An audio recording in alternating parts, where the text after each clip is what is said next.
What's up, Vegas? We are back with the Guest List podcast. My name is Jake Gallen, and I will be your host. Guys, as we all know, elections are upon us, but something that I've been trying to emphasize throughout the last month is that local politics are very important, and probably more important than the presidency is, as a lot of you guys would like to think a little bit differently. So I'm fortunate enough to have a candidate who is running for District 41 to be an assembly person. She's going to explain to us what exactly that is, her beliefs, and we're going to go through her backstory as well. And I was fortunate enough to meet her prior to this on Sunday, vibed really well, excited for this conversation. Without further ado, Miss Dr. Erika Smith. Hi, everyone. I'm glad that you're listening. I am in fabulous Las Vegas, and so I am running for Nevada Assembly District 41, and I am Dr. Erika Smith. So a lot of people ask, well, what does an assembly person do, assemblywoman do? I actually help make the laws here in Nevada. So I'm able to introduce bills and all of those good things. So very important person to have on the ballot. I know a lot of times we get overlooked as being on the lower part of the ticket, but in state politics, we're pretty important. These are people you want that can help swing something, change the politics in Nevada. And so I believe that it's quite important, even I would say more important than your presidential election, because these are things that are going to affect you locally and on a statewide level. Yeah, it's so important. And I think that it's been emphasized, especially because of the coronavirus pandemic, when Trump instilled authority for all of these state governors to figure out what their coronavirus plan is. I think a lot of people, including myself, had that light bulb moment where I was like, oh, wow. The state actually has a lot more power. We're the United States of America. We're not the federal government authority of America. Absolutely. I think with a lot of people's light bulbs went off with the pandemic being in play. And so with that being said, people got to see, well, wait a minute. The states have a lot of power, and it does matter who is representing us on a state level. So it matters who your governor is. It matters who your assembly people are that put bills forth and make laws regarding the way that you live your everyday life. And so I think now people are like, well, wait a minute. Who's my assembly person? Who's my governor? Who are the people that are really controlling my life? Yep, direct influence over you guys. Influence. Direct, yeah. And so you'll be the third candidate I've had on. Well, second candidate, third government official. I had on Michael Naft in the very beginning, and then I had his opponent, Michael Thomas. Mm-hmm. Those are two Clark County commissioners. Your position's a little bit different. You know, you're making laws for the state, where the Clark County commissioners are kind of governing directly, sort of like regulations and ordinances and water district and small things like that. But you have a much larger picture to cover in that, and there's a little bit more scrutiny that covers that because it can change tax regulations and different kind of laws. Absolutely. So it's very important. So before we go into that, though, there's something that I said right in the beginning is Dr. Erika Smith. So I'd like to understand the doctor part. You know, that's literally that's right in the beginning, the prefix of your name. And you obviously went through a lot of work to get that. So can you take all of us through your journey, maybe a little of your childhood and how you became a doctor? Wow. Okay. That sounds fantabulous. So I am from a place called St. Mary's, Georgia. We're actually a naval-based town. And so that's where I'm from. I was born in Jacksonville, Florida, which is about maybe 45 minutes to an hour from St. Mary's, Georgia. I went to private school at Holy Rosary Catholic School. And then I went to Bishop Kenny High School, which is all in Jacksonville, Florida. Went to University of Georgia, go Bulldogs. Big, very authentic and very renowned school. Absolutely. I love UGA, and all of my training and schooling really got me to where I am now and then I moved on and matriculated to Meharry Medical College, which is in Nashville, Tennessee. It is a historically Black college and university. So very proud to be a part of those institutions. And then I went on to do a residency at the University of New Mexico. Slowly trickling west, I see. Exactly. So people want to know how I got out west. That's how I got out west. Was my movement was when I went to, University of New Mexico, and I really love the West. I love the weather and all the good, especially the weather here in Vegas is fantastic. It's still nice and warm. And then I ended up here in Las Vegas, Nevada. So that's kind of like that slow progression out west and all of that good stuff. Yeah, you're close. When you're in New Mexico, there is a Las Vegas, New Mexico, and you're like, I don't want the fake thing. I want the real thing. And I have a quick story about that. Please. So when I first moved to New Mexico, my parents are with me and they're helping me move. And we saw Las Vegas, but we thought, okay, only Las Vegas we know is Las Vegas, Nevada, right? Mm-hmm. So we take this car trip to Las Vegas. We get there. And we're like, well, wait a minute. This is not Las Vegas, Nevada. This is Las Vegas, Nevada. So I just thought I would share that really did happen. Oh, that's funny. In real life to me. I've never met anyone who's been to Las Vegas, New Mexico. What was it like? Is it just a tiny small town? It was a small town. I actually got to practice in that part of New Mexico. I practiced in Mora, New Mexico at one point. So. Yeah. And what specific practice and what in college education did you go into? You didn't emphasize it. So I have a degree. I have a science degree of science in biology. So I have that from the University of Georgia, and then I have a Doctorate of Dental Surgery from Meharry Medical College. I give you props. I was a kinesiology major, and biology was one of the toughest classes I ever had to take. A&P, man, I got respect for that. So I am a science person. So when they say follow the science, that means follow people that know science. Why dentistry? Have you always had a fascination with it, or was there something along your journey that kind of pushed you in that direction? That's interesting you bring it up. So no, I don't have any dentists in my family. I never had where, oh my gosh, I want to do this all my life. It was not that kind of moment for me. The moment for me was when I was in college and literally I had that light bulb moment. I want to be a dentist. And I started researching and reading.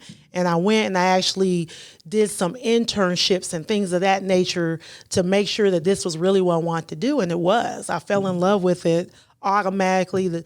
I love helping people. So I think for me, that is in me. Something that's in me. Being a public servant is something that's in me. So naturally, politics makes a lot of sense also because I got to serve people as a public servant, as a doctor, but now to be able to serve my community, my state in a political realm is just, I'm just over the moon. I'm so ready to do it. Yeah, you sound like I watched a few of your interviews, did a little bit of research before this. And I found that when you'd moved out here to Vegas, you opened up your own practice. I saw a little bit of a small news segment. I think it was from like the early 2010s. Yeah, I had a practice in Pahrump, Nevada. Well, how was that out there? It's a small town. It's quiet. I went out there because I felt like the people could use my help. And I stayed out there for a while and then I came back into Vegas. Smart.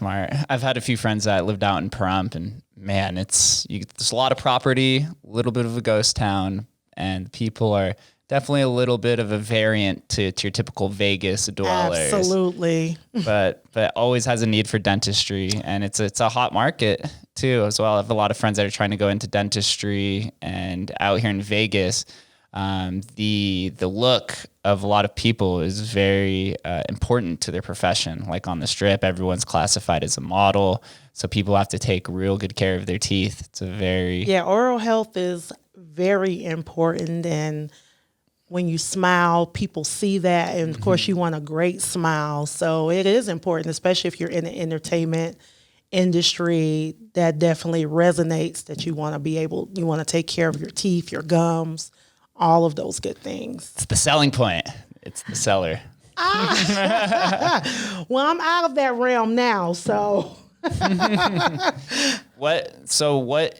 Obviously you said that you love connecting people, you love helping. What was that transitional thought of moving from business owner, kind of entrepreneur into becoming a public servant? Well, I'm still a business owner. I own D2D Health Management, which helps medical practices, dental practices, nurse practitioners, helps them with their practice if it's new or existing. So I do have I love business. I'm never going to stop loving. So it's like a consulting. It's a consulting. Firm, okay. Yes. So I still have that. And I have some things that I'm doing in entertainment as well. So I've branched off into areas where I always was doing things. I've done radio, I've done TV before. Mm-hmm. So for me, those things I'm still doing. But as far as the political, that's kind of new. That's a new baby. Was that inspired because of this new kind of political resurgence and energy in America since 2016? No, actually, for me, a lot of people always ask the question, well, how did you decide that you wanted to run for assembly? And really that came from the person that's actually my campaign manager and is actually like a brother to me, really. You know, sometimes people see something in you that you may not be looking at or looking for, and they recognize those things. And he said back in December, he's like, well, wait a minute, have you thought about running for Nevada Assembly? Let's see what district you're in. And I had to think about it. I had to pray on it. All the things that you have to do, because it's really a big step to step into politics. It's not something that you can take lightly. We need to say, okay, who are we running against? What does this look like? What's the path moving forward? What's that going to look like? What's the game plan? And so I think for me, I came back with, yes, let's do it. And I filed in March. I kept it pretty quiet. Even with my parents, I didn't even tell my parents until I had actually filed my paperwork, because I didn't want them to try to talk me out of it. I didn't want anybody to try to talk me out of it. I had already made a decision that I was going to do it. And so, I'm big on energy. Like, we want to keep positive energy all times. Interesting. Yeah. And this is something that we touched on when we first met last week, is that with local politics, when you decide to enter the race, that's such a shortened length than it is from what you see on like the federal level, where a president starts campaigning literally 2.5 to 3 years beforehand. But on local politics, it's generally seems like it's around that maybe January, March timeframe to enter the race. Well, yes. I mean, we filed in March. And for me, I didn't have anyone from the party running against me.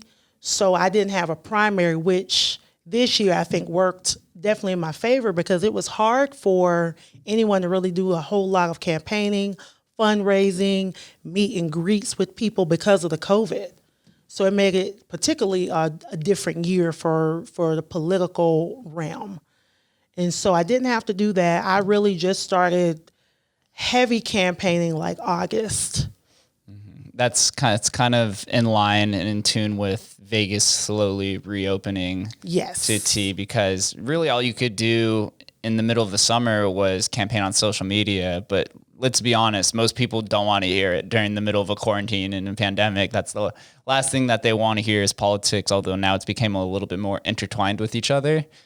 It's definitely a smart move on your end and the majority of people's end. Well, I have a great campaign manager. He's like, well, we don't really start until it's like, because people forget. People forget if you start too early. So we really waited, and really it started kicking off. And I saw August start really where, okay, there's some movement now. And then September came, and it's like, okay. And now October, it's like a full-on marathon. Yeah, that's people always remember the events that are leading up to an election. Yes. That's kind of it's kind of unfortunate in a sense, because you want them to remember, your full scope of what you're trying to do. But it's just, that's how humans are bred on a biological level. Exactly. And as long as you understand that, it makes it easier to go into this political field. Like it's different. And I really say it because to me it's so surreal. I've been out. People know me because they've heard me speak to different crowds of people.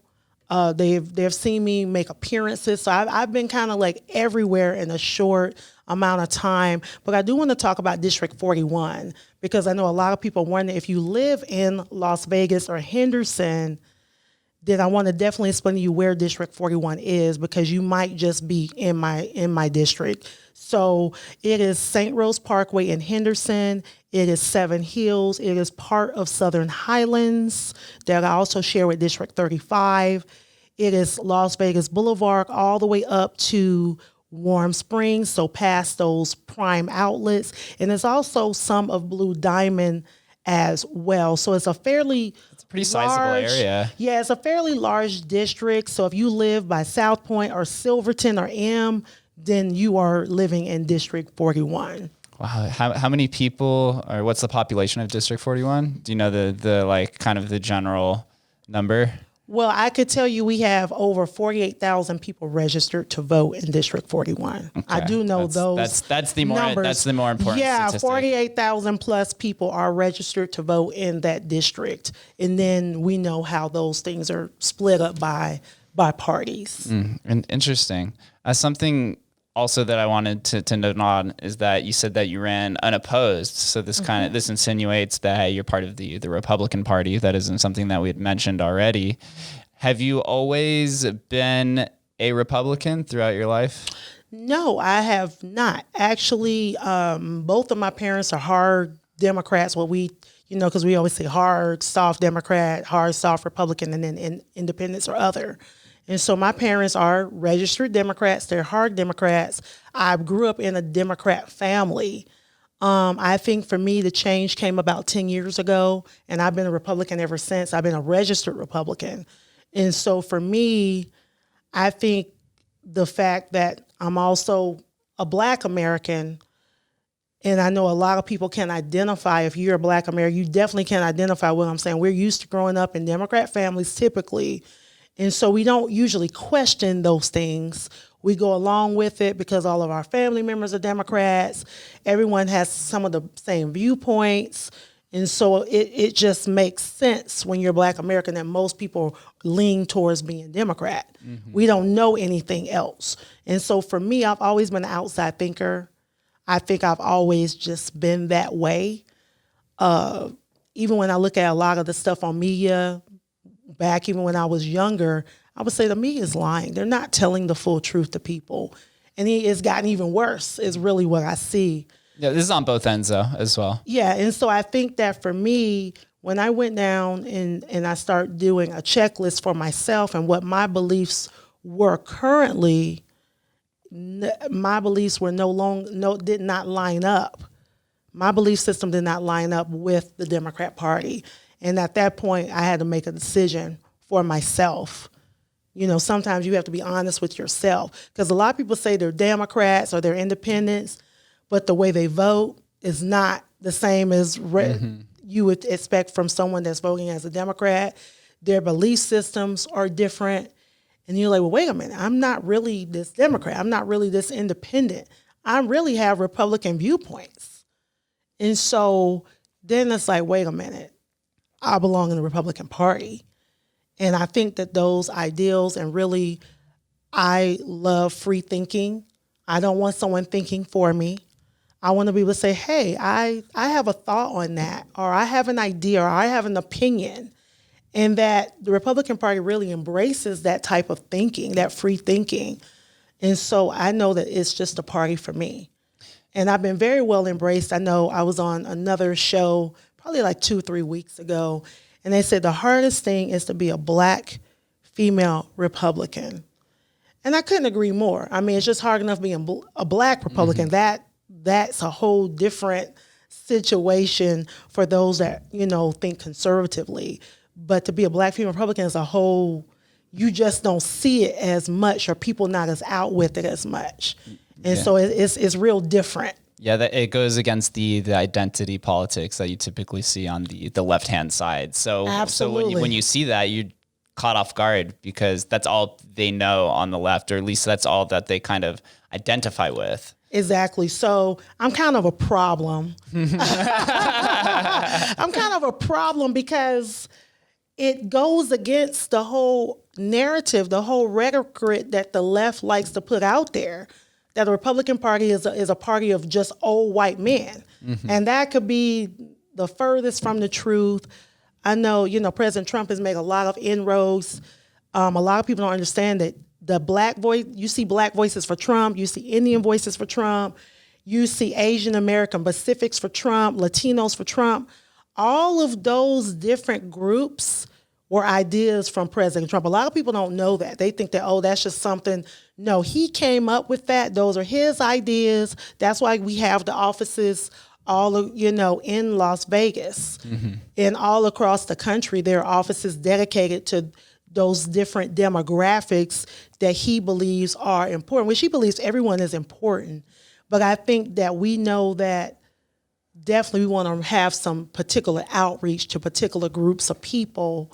And Black Americans is a big group that he's definitely focused on. And it makes sense too, because as you stated, you're still a business owner. So you want to think in terms of what party is more business friendly, and not even just taxes as well, because I think a lot of people just emphasize on the Republican Party that all they're trying to do is just cut the taxes for the upper class. And, maybe it is some sort of trickle down economics or whatever really that you believe. But there's a lot of things that surround businesses that isn't just cutting taxes on it. Right. And for Nevada, they're actually in the assembly, they're actually trying to put forth taxes on small businesses. So that's when it becomes really important who you're voting for. Because I'm a candidate that said, I've even signed that I would not vote for any tax hikes. I'm not going to sit here and mess with your taxes. In fact, I want them to be lower for you because I think it just makes sense from a business standpoint. And I think that it's disgusting for us to even be thinking about raising taxes on small businesses in the middle of a pandemic. And businesses are trying to make it. They've been highly affected by what's happened. Maybe they've had to even close their business. Maybe they've even lost their business. So I think that there's something we shouldn't even be thinking about, shouldn't even be on the table for discussion. And so this is when your state politics really are important, and who you're thinking about putting in is really important. I've been out there door knocking. A lot of people ask, so what have you been doing? I said, literally, I've been out there door knocking. I have a whole team of people that door knock on my behalf. But what I enjoy doing is really getting out there and meeting my constituents. That's been fun. It's been a humbling experience also. And now that people have already started voting, people say, we voted for you. I don't think people understand what that does to me. Personally, it melts my heart that you're telling me, you voted for me. I'm like, oh, wow. And the moment is so surreal to hear somebody say that over and over again.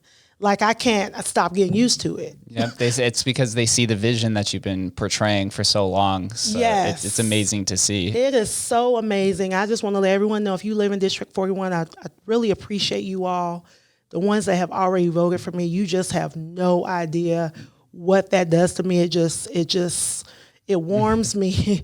It really does. It has an effect on me, and that's why I'm still out door knocking at least 2 or 3 times a week up until election time. So people are getting to literally meet their candidate. And I think it makes people feel good. Some people are saying, I've never even met a candidate. Mm-hmm. And to me, that kind of blows my mind, especially because the opponent that I'm running against has been in 2 election cycles. So 4 years, we have to, get reelected every 2 years with assembly. So she's been in 4 years. And no one knows who she is. Mm-hmm. And I think that is unacceptable.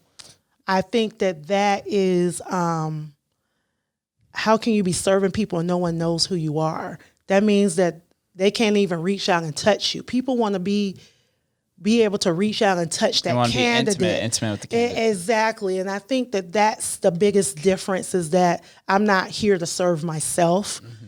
I'm here to serve the public as a public servant. I'm here to serve District 41. I'm here to serve the state of Nevada. And I take that very seriously. I don't care what side of the aisle you're on. I'm still here for you.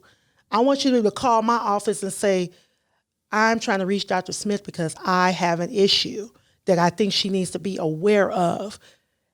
And so that we can resolve that on your behalf. We can look into it, resolve it, do whatever we need to do to make it work for you. And so I think that is the biggest thing, is that I want to be able where you can reach out and touch me. That's very important nowadays. Because I'm a real person. I think as people meet me, they're like, wow, I'm a real person. And so I've had some real situations that I can understand what you're going through. I have had businesses. I have business. So I understand what it is to be a business owner. Yes. And so you have people that are not career politicians, and we are actually people like you, and we have walked the walk. We're not just talking the talk.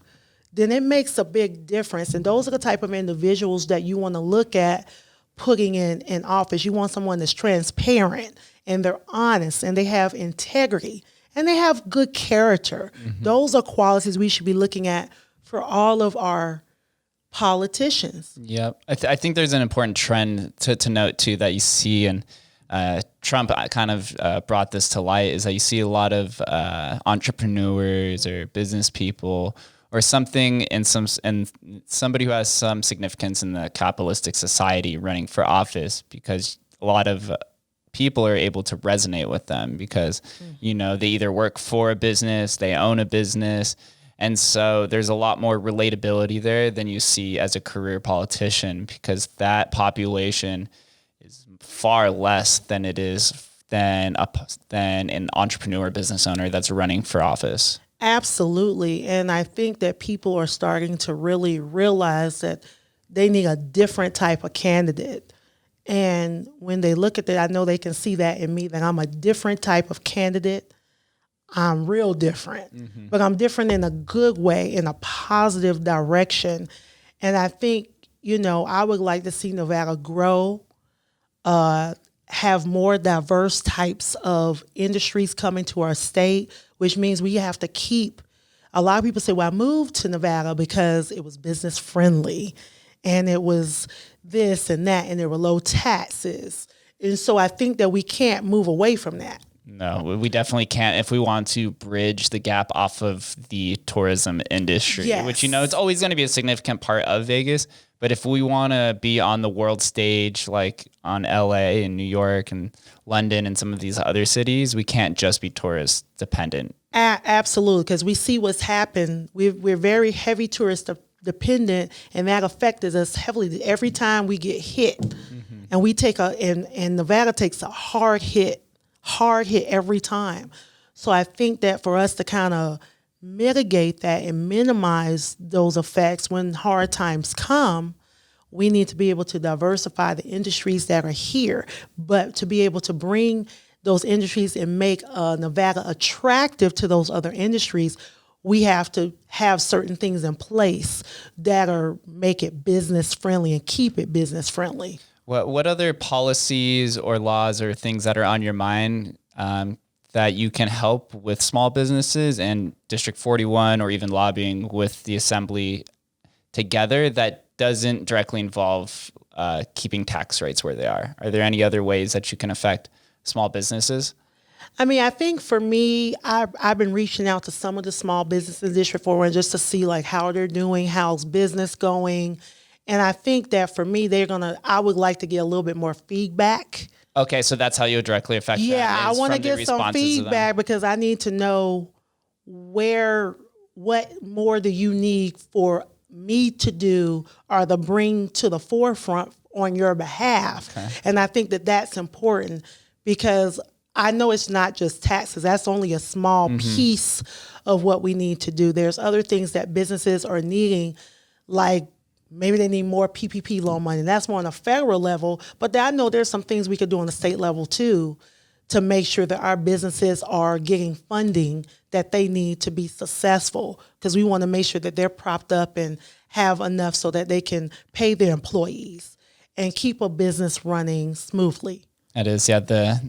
small businesses are the bread and butter of any city, not just They're not the just Vegas. lifeline of any city. They're the lifeblood of our country, and small businesses are very important. I want people to be able to even create more small business. I think there should be more initiatives on the table that make it attractive to open up a small businesses. I want to have people say, okay, I've had this idea, but now that these initiatives are on the table and they're available as resources to the community, we can now open up and we can live the dream that we've always had. So I want people to realize their dreams, because I believe owning a business, you have these ideas, but you're not always able to put them forth. And so I think that we have to also create more small businesses. Yep. When I had Michael Naft on, he is the county commissioner of the largest area in Vegas, and which is in your region as well. It's the southern half. I live in his his district A. And he said that there was 45,000 businesses under his jurisdiction, which it's a lot, And so we can even grow that more, because the business, one LLC can be a brick and mortar store, it can be an e-commerce place, it could be a media group. Like, there's so many different varieties. But something that I always emphasize on the show is that Vegas and Nevada, it's always ranked in the lower educational standards, top 40 it's usually 48 or lower. But what isn't a statistic is the amount of entrepreneurship. And, through Michael Naft's numbers, it shows, because you could go on the Strip and make, 6 figures working 4 days a week. And as long as you don't get trapped in putting it back into the tourism industry, you can a lot of people take that money and go build different businesses and trial and errors. And so that's kind of what Vegas needs, is that we can become independent from the tourism industry of the Strip. Absolutely. And of course, we love our tourism. Who doesn't love going down to the Strip, having a great meal? And we miss the entertainment that we usually are able to get. And we know that we are the entertainment capital of the world, and we're going to remain that. But I do believe that we have to diversify. That we do.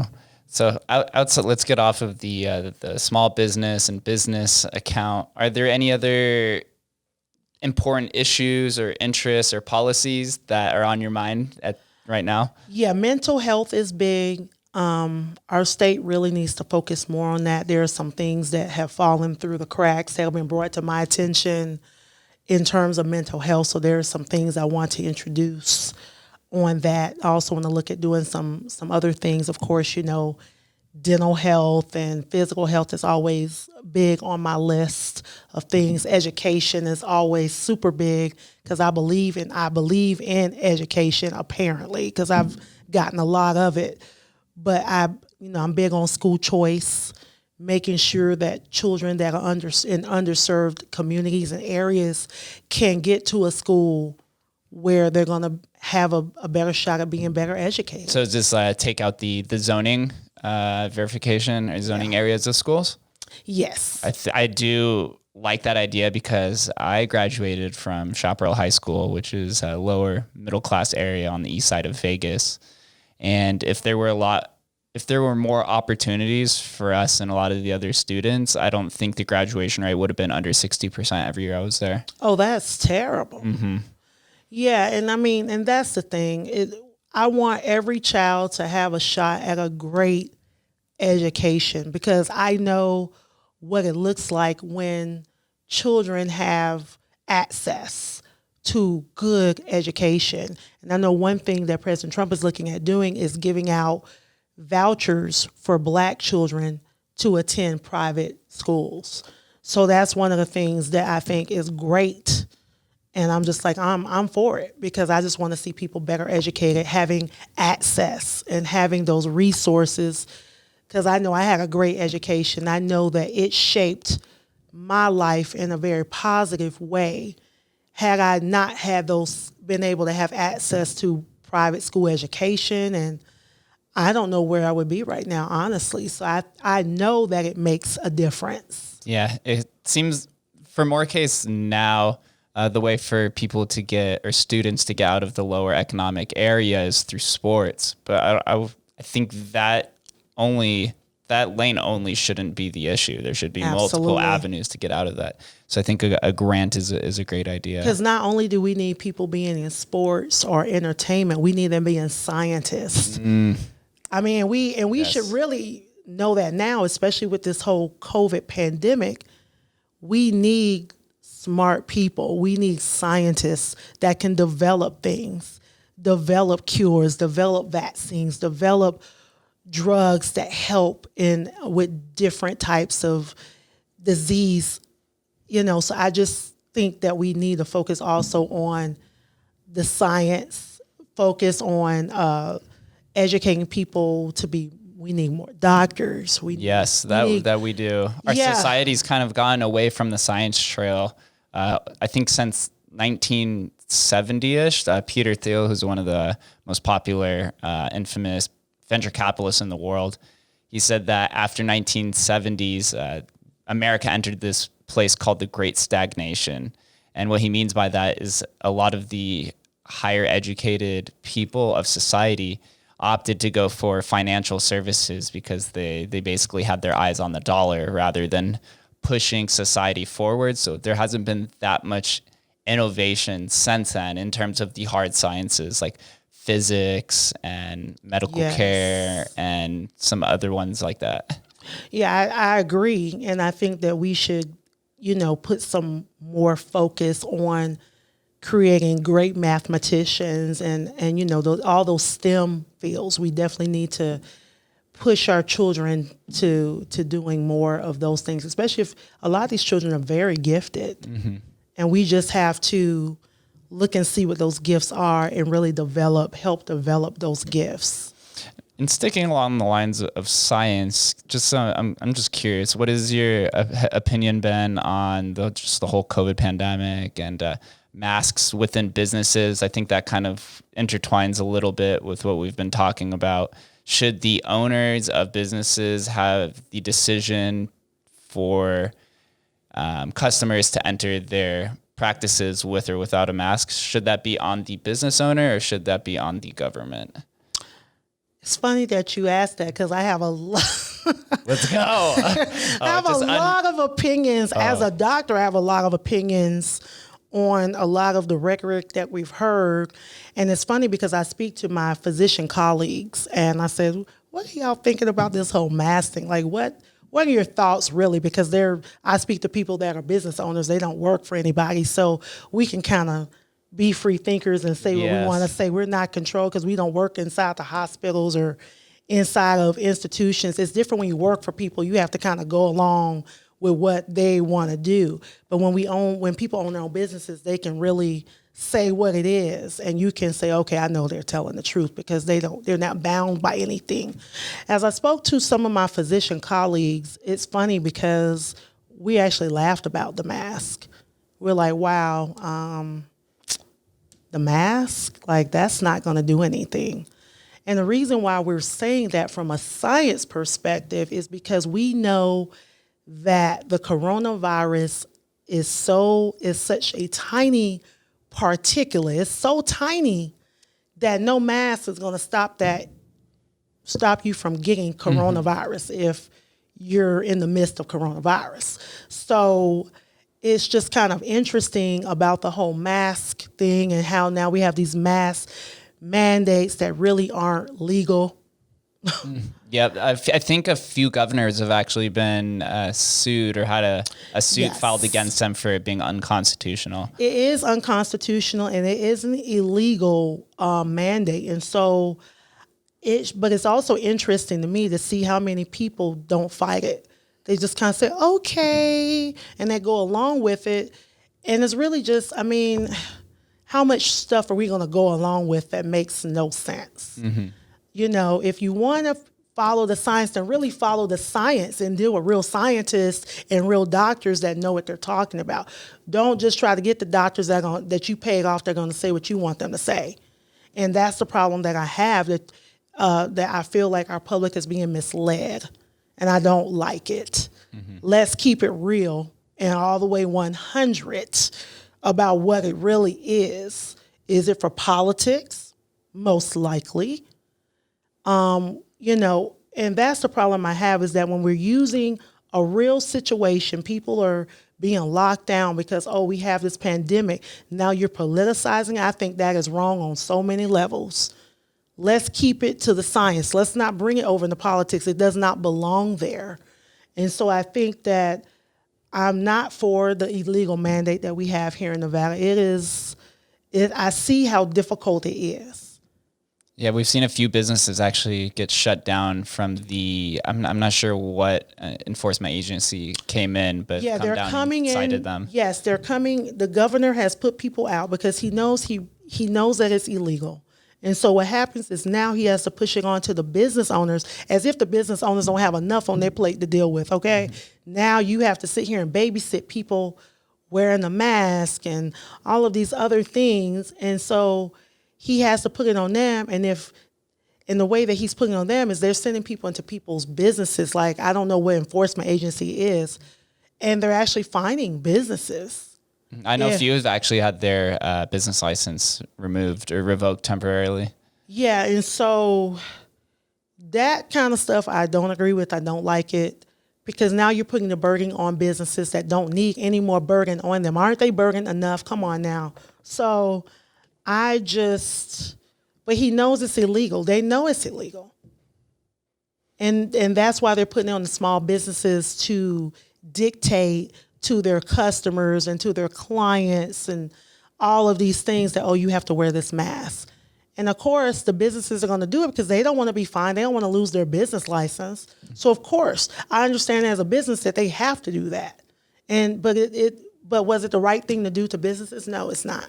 So it should be a little bit more on the business's decision if they should allow it in, and Absolutely. that the mask has been if a little the bit more. business says, I feel comfortable only when people come in with a mask, and that would be that business's prerogative to do. But some businesses, they don't want to really go along with this. They don't care about it. Right. Yeah, they're in a fight or flight, live or die kind of moment. So. Absolutely. And I understand that their businesses, they have to protect themselves and protect their business, because that is their livelihood. So, I know people get frustrated and say, oh, this mask, people are very frustrated about what's going on with the mask. And no, I don't agree with the mask. I know it doesn't really work. If it was something that really worked and really protected people, I am all for it. Yeah, it's a little bit of a rock and a hard place with the mask, because I said this I think I said this actually with Mike Thomas when I was on. And I was like, Sislak did the right thing in the beginning in March and shut things down because we didn't know what it was, what was going on. Yeah, we didn't know what we were dealing with. So it was a smart decision. And then Vegas reopened, and there's that infamous video online of that dude walking through Cosmopolitan. No one's wearing masks or anything like that. It got a lot of flack on the internet. And then about a month later, the cases rose again. Whether that was direct correlation or not, it's up to a few people to be determined. But he did all of the right decisions and still ended up with the worst case scenario. So it makes me wonder, at what point do you try to go with something that is different from what has not been working at a time? If you see if you understand what I mean, mm-hmm. Because the mask, I follow along with the mask just because it's uncertain. I've had some nurses on here that work in the local hospitals, and the first round when I had them on, they were actually the first two guests I had on here. Mm-hmm. They talked about how it was crazy. People were dying, like 80% ventilator death once they were put on it. But the second, I brought them actually back a few months ago, and they said that the death rate is actually much lower this time around, and it's a lot younger crowd going in there, and that their immune systems are much stronger. So yes, there are the outlier cases of people, in their 20s passing away, which Absolutely. Is a very unfortunate case. But I think we've kind of began to understood what the context is surrounding it, where it's like if you have diabetes or some sort of underlying condition, overweight, obese, those are kind of like mechanisms that will inflate the virus within your system and kind of speed it rapidly. So I think it's important to just take precautions around it, but we have a lot more knowledge surrounding what it actually is. Absolutely. And I think, we always know knowledge is key because there were some unknowns. But I do want to tell people, because people say, well, they're calling it the novel coronavirus, and that means it's new. I said it's a new strain. Yep. I said coronavirus has been around. I said it just hasn't gotten this type of publicity, but it definitely, this is because we're dealing with a new strain that is an unknown, and that's made it where, we don't really know what to do. I said, but, we have to understand that influenza, which is the flu, still kills people every year, even with a vaccine. Mm-hmm. And so, and they're in the same family where, they're disseminated through respiratory droplets. And so I just think that you can't live in a bubble with any of these disease processes, where it be bacteria, virus, what have you. And I think that those are important. Like you did mention about immune system, I tell people, you want to knock out and keep these viruses away from you, you have to keep your immune system in good shape. And there's different things to do. I know I've had a couple IV infusions that had different things in them. One of them was a high degree of vitamin C.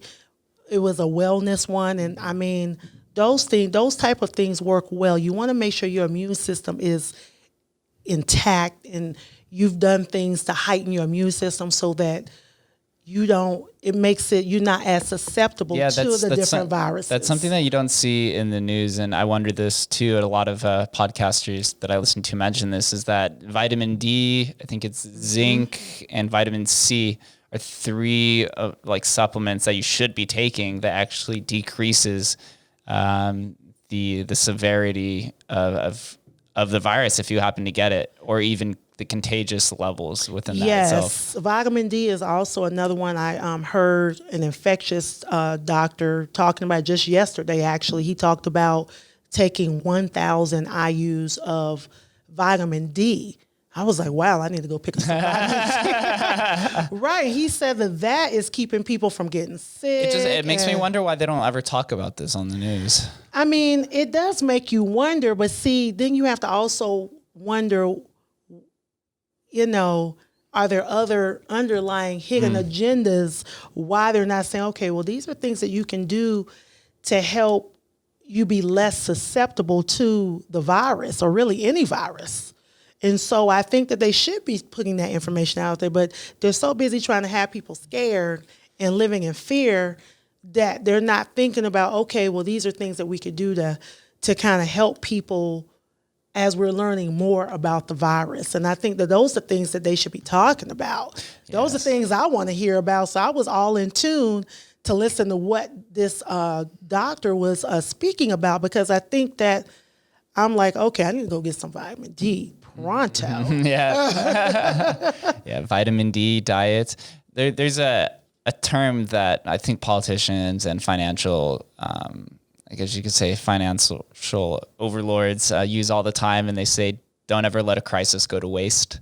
Have you ever heard that before? I have heard that, and I must say that they are not letting it go to waste. Yeah, so it makes you wonder what the underlying causes are. I believe a lot of it's actually financial more than it is political, and in terms that when there's a crisis like this, you can just print money at will, and we've seen kind of the federal government do that.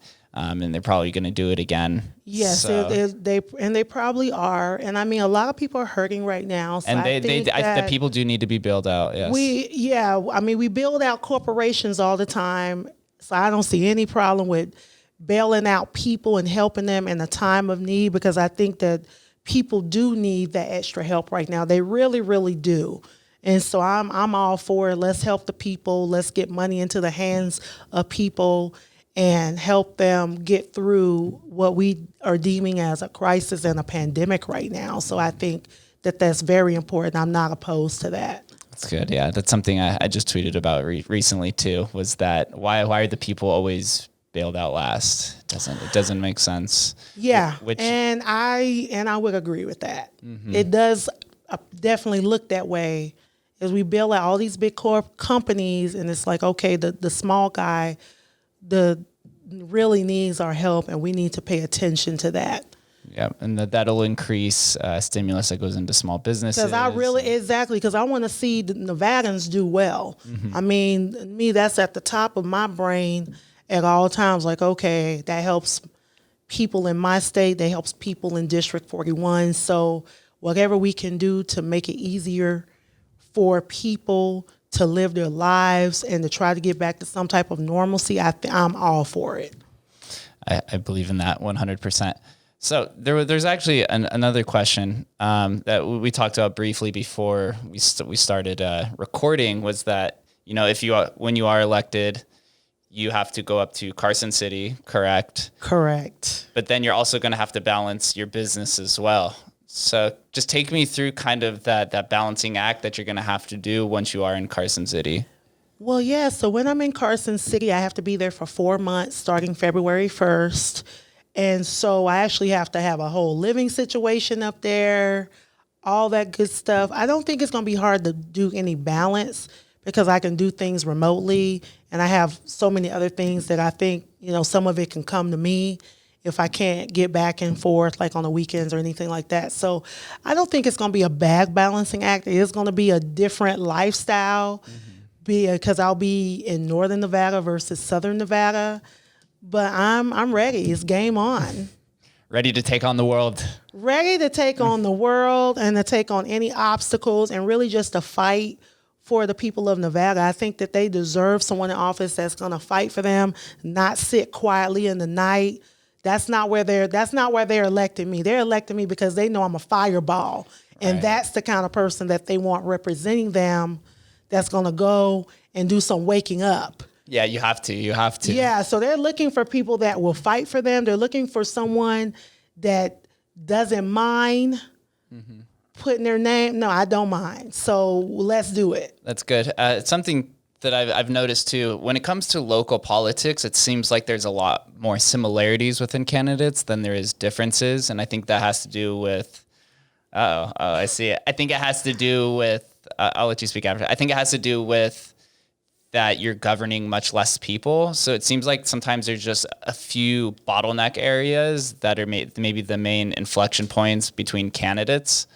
So I was just curious on what your opinion is, I guess. I think that you already know that I am nothing like my opponent, not even close.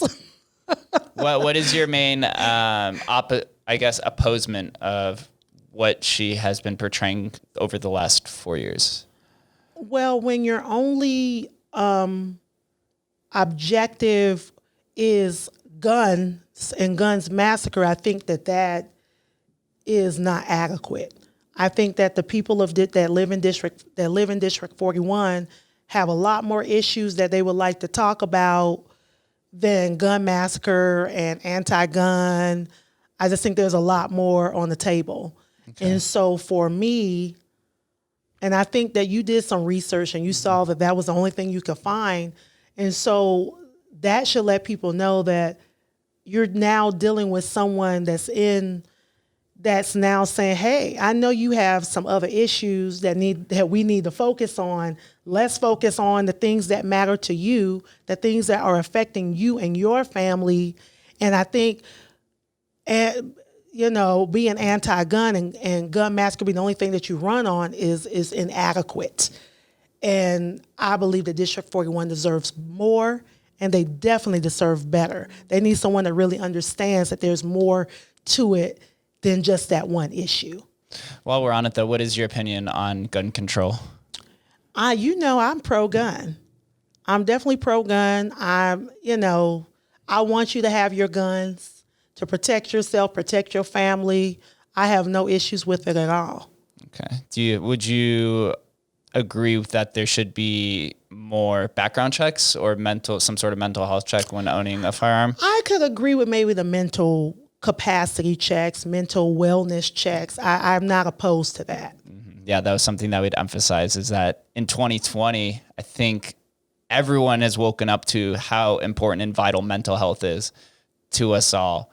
And that's kind of been the underlying factor of a lot of these mass shootings. It's all white males that are running around doing these mass shootings. And so I don't think taking away the weapons, because it seems to be limited to just one race who's pretty much doing all of this. So I don't know if it's like the way that they've been groomed or just their mental stability within that. But I think that is the biggest issue with gun control, is that we need to know if that these people are mentally aware and safe with weapons. Right. And I think that that's the biggest thing, is the mental health of a person. And we have to come up with a way to determine when someone's coming into the gun shop to purchase a gun. We have to have, right now, we don't have any way to evaluate the mental health and stability of a person. That's good. Yeah. We look at other things. Okay, there's no red flags that show up when I run their name for the background check. But right now we don't have anything that can evaluate or test what that looks like. Okay, how do we really know that this person is not mentally well, where we add that to the check box? Okay, this person we should not be allowing to purchase a weapon. Right. I believe for now, when it comes to weapon control, it's just the only thing that they see is if they're on some medications or not. But I think it goes a little bit much deeper than that. So that could be something interesting to craft up there, is some sort of test or mechanism. It's not going to be easy. No, it's not going to be easy to really test someone's mental health and mental wellness, unless you say like they're on some medications, or we know maybe they've been undergoing mental health, treatment. And so I think that would maybe the only way we could say, okay, well, this person that's been undergoing mental health treatment, so maybe this is not someone. So, I mean, it's going to be a little harder to do it on the mental health side, but I don't think it's impossible. Smart. And while we're kind of on the topic, this is similarly related, as you've been working in dentistry in the medical health field. I was curious what your opinion is on the private health insurance industry of, I guess, America, because something you've been seeing a lot of, I guess, it's been getting a lot of media attention, is a Medicare for all. Other people are like, I think our health care system's fine. It's just that the premiums and kind of the loopholes and shenanigans that go on with what is now makes it very difficult. Just kind of wanted to gather your opinion on that. Well, being that I've had my own practices and had to deal with private insurance companies, which sometimes can be difficult, because even as patients, they think it's just the patients that they're playing games with. No, they play games with the doctors too. So, yeah, they play games with the doctors too when we're trying to get paid. So it's a game with insurance. It really is. And I don't believe in Medicare for all, because I'm trying to figure out how we're going to pay for that. That's my being. Well, how would you pay for that? How does that look? And has that been done in other countries? And how does that look? So I would have to look at it in all those different perspectives. But private health insurance is working. I think there needs to be some tweaking that needs to be done within the private health care private insurance industry, because there are things that make it hard for us, even as doctors, to provide the level of care that we want to provide to our patients, and making sure that insurance company really isn't controlling our decisions that we make for the best care for our patients. So I think that that's really important. And sometimes that kind of gets wavy too. Like, okay, they're only paying for this, so I can only provide this type of care for my patient. Especially, we see a lot more in medical side. They're really very much controlled by insurance industry, but it's starting to leak into the dental industry as well. It wasn't always like that. And so we have to be careful that we don't end up like medicine, dentistry. And where they're not supposed they're seeping in. Yeah, they're not supposed to dictate your a doctor's treatment plan, but we are seeing they only pay for this, so I can only do this for you. Are you going to have to come? Are you telling the patient I have to come out of pocket? Then the patient's coming back say, I don't really want to have to come out of pocket like this. So there's just so many different factors when we're dealing with patient care. It's not just the treatment plan, because if we could do the most ideal treatment plan, we as doctors would do it. But we know that there's limitations, and a lot of people depend on their insurance. It's just a reality.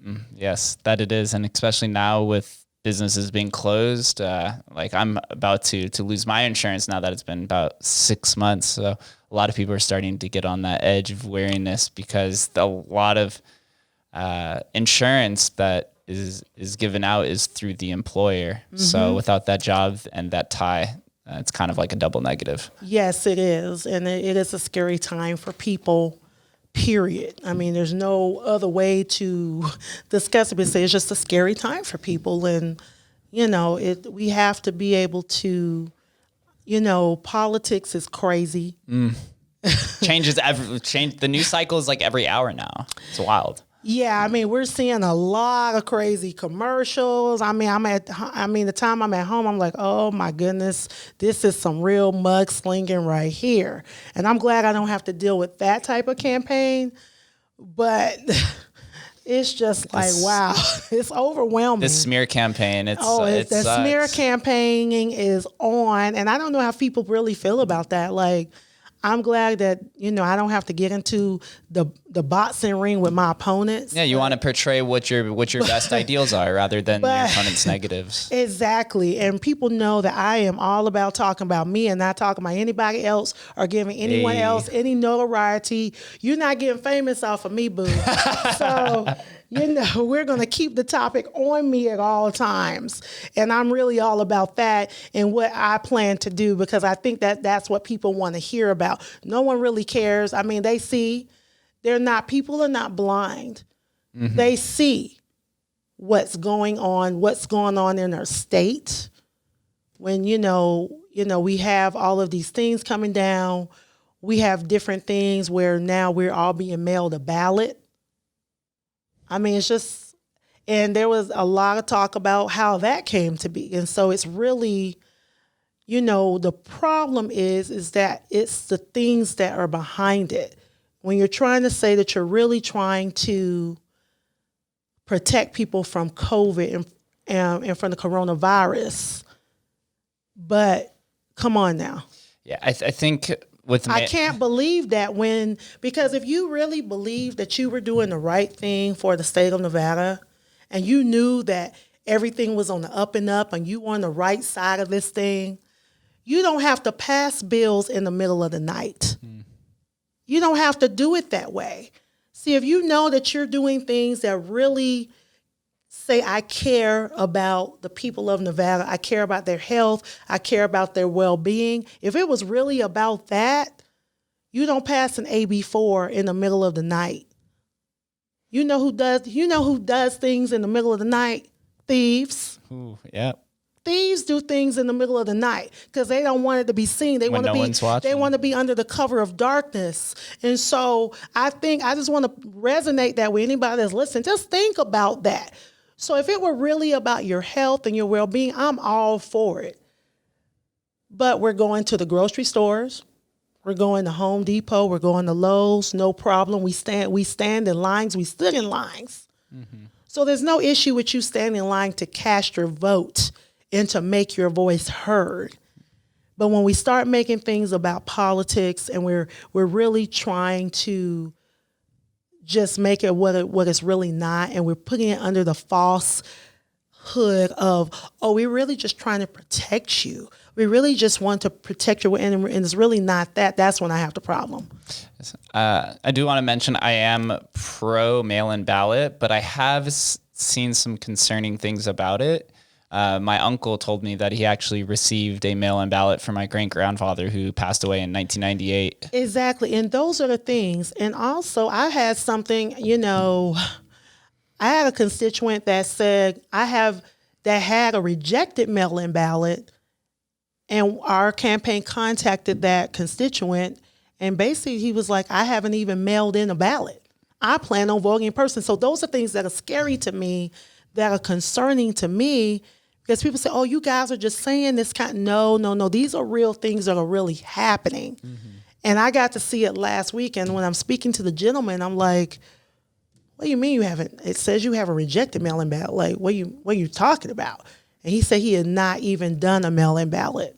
Yeah, the fraud is a little concerning. I do think it does open up more voting opportunities for more specifically local politics, because generally when you go vote, local politics are usually at the bottom of the ballot. And I've absolutely, especially your judicial candidates at the very so I've heard they actually get overlooked or not even voted on in general. So you'll pick up and probably see a record amount of voting, but let's say you have 48,000 registered voters and then you get 49,000 votes. You're like, wait, what just happened? It's probably not likely, but those are just some thought exercises that make you really curious, because I would like to see everyone to vote. That's what we want. Absolutely. Everyone to vote. But with the mail-in ballot and the counting, and there's just a lot more adds a lot more variables to it. And I don't think that we completely thought it through, at least for what it seems. Well, but it sounds wasn't great. Thought through. Oh yeah, they thought it through. But you have to understand that it lends to other things. When that bill was passed, it lent to other things, like the terms ballot harvesting. Ballot harvesting used to be a felony. That's what people. What is that? It's when a third party can collect a vote. And so it lends to where people can change who you intended to vote for. Or maybe your ballot doesn't get to the ballot box. That was always my concern. That's why I'm voting in person. And so those are the things that are concerning. But ballot harvesting used to be a felony. But with the passing of AB 4, it makes it legal. So you have to think, I mean, I want to make sure that our voters and people that are listening are educated in that manner, because a lot of people probably didn't know that. I did not know that. And so that's why you see the big deal, and they're like, well, why are the Republicans saying? It's because we know that those things used to be a felony, but we also know that it lends to voter fraud. Ballot harvesting is really cheating. It's voter fraud, but they've made that voter fraud legal. And so that's what I don't think people are understanding. And that's why I do, tell people that, you want your voice heard, vote in person.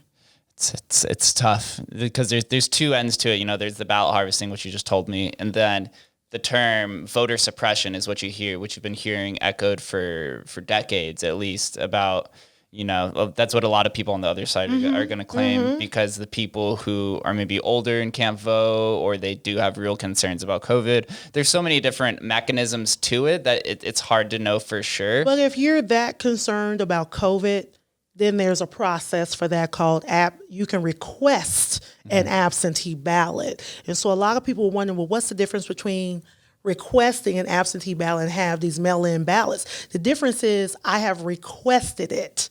Maybe I'm going to be out of town, or maybe I know I don't want to be out there. I'm an elderly person, a senior, and I don't want to be out there with everyone else. So they have a direct statistic. You can actually request an absentee ballot, but the mail-in ballots, those are just being mailed out to everybody, even dead people, even pets.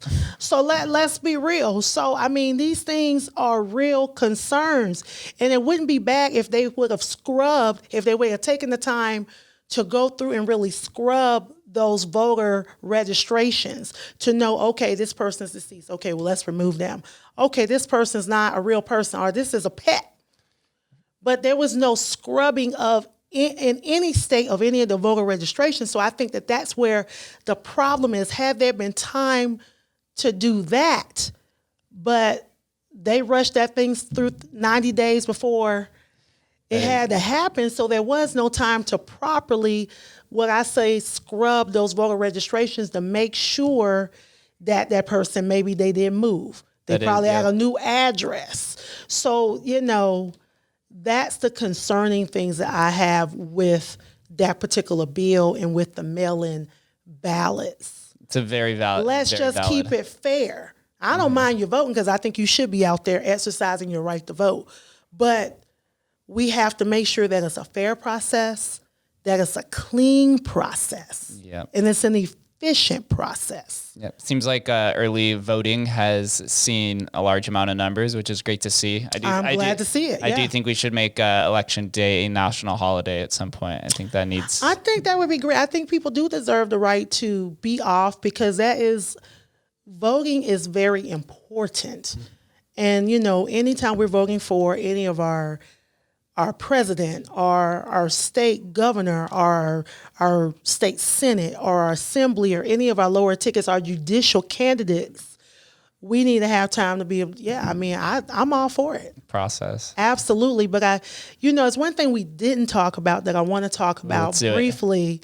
And that, there's a lot of people are very excited about Kamala Harris being touted as the first African-American vice presidential candidate. And that, we know that is a big deal. And so I want to also talk about the historical significance with District 41. Oh, please lay it on me. Let me know. Educate me, please. This is what I came here for. Yeah, and I want to educate everyone that's listening and that will listen to this podcast that we have some history before us, that I would be the first Black female I'm the first Black female to ever run for assembly in District 41. That's number one. Yeah, snaps to that. Okay, snap. So we are pretty excited about that historical significance, and I think it is worth speaking on and putting out there because it makes a lot of people proud, I'm sure, to hear that type of thing. It's like, wow, we still have all these firsts. As Black Americans, we still have a lot of firsts that we're getting to, and I think that that's important. So that would be something that when you vote for me, you're actually voting for history. You're voting on the right side of history, and you're voting for someone that's really gonna do a good job, because I feel like there's a lot of weight on my shoulders to make sure that I do a great job for the people of Nevada and District 41, because, having that significance, you can't get up there and fail, right? Right. Yeah. You're doing it for everyone. It's not just yourself. Exactly. For the people. I really respect that. Thank you for bringing that up. It's amazing to hear. We're making slow strides. Yes. Every election, every day in America, and more specifically, Nevada and local politics. I always ask 2 questions before we get out of here. Okay. Same questions. The first is, the year is 2030. What does the life of Dr. Erika Smith look like? Ooh. Yeah. Well, I see a lot going on for me. Everyone knows I also have a TV show that's going to be coming out. So I see, I'm going to be doing some things in entertainment, which has always been kind of on the horizon. It's always been sitting there. And so I'm pretty excited about that. Politics-wise, I don't know. I mean, there's some chit-chatter out there. We're kind of waiting to see what happens, and we'll deal with that after November 3rd. But I definitely see me doing more in politics. I tell people I kind of got the political bug now. Ooh, caught it. Can't escape it. Can't escape the political bug. So I see that there's going to be more things happening political wise for sure. I definitely think I can do a lot of good out there, and I want to be able to be the voice for the voiceless. And so I know politics, entertainment is definitely going to be there. And that's what I see. Hopefully be married by then. I need to be booed up and be married, have some children. So I definitely see all those things in my future by 2030. A full and vibrant life. Yeah, full, vibrant life, living life to the fullest and living my best life. Best said. Last question. What does Las Vegas mean to you? Oh my gosh.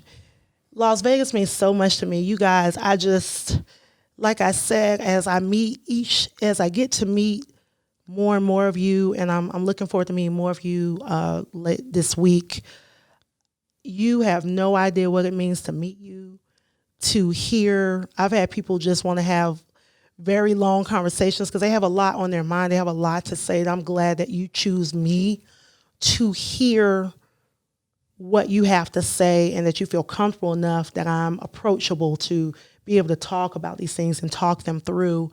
And so Las Vegas means a lot. I mean, I'm definitely about putting America first, but I definitely want to make sure we put Nevada first, Las Vegas first. You guys are the best. I love you in District 41. If you live in my district, just know that I already have your back, and I'm going to be there for you. And so really it just means that a lot of love. I think that's something that we've been missing. We talk about this political thing. It can get real ugly real quick and real fast. But I think what we need is love. That couldn't put it any better. how can all of the listeners find you, social media, get involved with you outside of voting on the ballot? They can definitely check me out on votedrsmithnv.com. That is my website. It has all of my contact information. It has, if you go to the contact page on my website, you're able to call our campaign number. You're also able to get in touch with us by email as well. And a lot of people are surprised when I'm actually the one that ends up reaching back out to them. They're not expecting to hear from me. Even though it goes to campaign, it gets forwarded to me. So you can feel like, okay, she's actually going to hear what we're talking about. But yeah, you go to votedrsmithnv.com is my website. You'll see my pictures. You'll see I have a great Channel 8 interview where I was part of a donation of personal protective equipment to a local hospital. So just know that my heels have been on the ground before I even started heavily campaigning. But my heels have been on the ground for months now. Even though you may not have seen my face, I've been out there working for you. So, and actually that donation was given in District 41. So know that I'm always thinking about the needs of my district. And yes, they wouldn't let us do any media. They won't let us do any media about the actual donation, but it was given to a hospital that is in the district that definitely needed that PPE for their healthcare providers and workers. So I was able to help be a part of meeting some of the needs that they had, and I'm excited and happy to do whatever it takes. Beautiful. Thank you, Erika, for coming on. This was a beautiful conversation. You taught me a lot, and Thank you. I wish you the best in this upcoming election. Thank you. It's a pleasure. Thank you for having me. Of course, it's been an honor. Thank all of you guys for listening, and we will catch you next time.